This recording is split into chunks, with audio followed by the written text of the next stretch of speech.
అడిగిన దాంట్లో ఇంకొక చాలా కీలకమైన ప్రశ్న ఏంటి అని అంటే మీరు మీ మతం గురించి చెప్తున్నారు, ఇప్పుడు మేము మా మతం గురించి చెప్తున్నాం కదా. ఇది ఒక బూటకం, ఇది ఒక అబద్ధం. ఇంతకు ముందు ఎప్పుడు మేము మా మతం గురించి చెప్పుకోలేదు అన్నది అబద్ధం. నేను పుట్టినప్పటి నుంచి మా ఇంటికి ఎదురుగా పొద్దున్నే లేస్తానే కౌసల్య సుప్రజారామాన్ని పెడుతున్నారా లేదా? ఎవరికి వినిపించడానికి పెడుతున్నారు?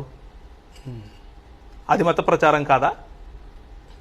ప్రతి వినాయక చవితి సమయంలో 10 దినాలు మా ఇంటి దగ్గర రోడ్డు బ్లాక్ చేస్తారు. అది మత ప్రచారం కాదా? ఇప్పుడు అది అయిపోయిన వెంటనే నవరాత్రులు వస్తాయి, 10 మళ్ళీ ఇంకొక 9 దినాలు రోడ్డు బ్లాక్ చేస్తారు. అది మత ప్రచారం కాదా? దీపావళి రోజు మొత్తం దేశమంతా కూడా మతము కులము అన్న తేడా లేకుండా ప్రతి ఒక్కరూ దాన్ని ఆచరించేటటువంటి సంస్కృతిలో మేము ఉండేవాళ్ళం ఒకనొక సమయంలో. అది మత ప్రచారం కాదా?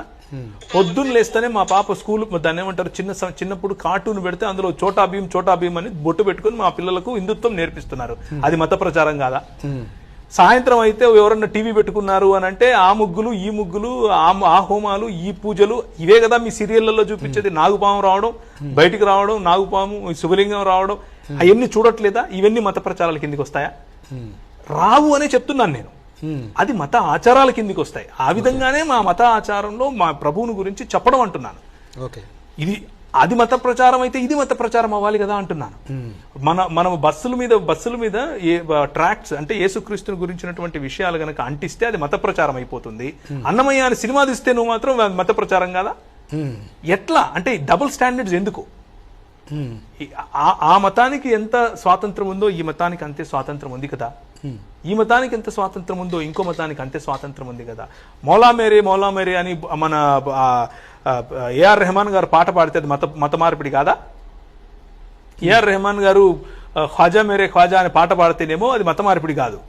కానీ క్రైస్తవుడు ఒకడు ముందుకు వచ్చి ఏదైనా పాట పాడితే వీళ్ళు మత మార్పిడి కోసం పాట పాడుతున్నాడు. ఏంటిది? ఎక్కడి నుంచి వచ్చింది లాజిక్? ఆ పాటలు హిందువులు పాడట్లేదా?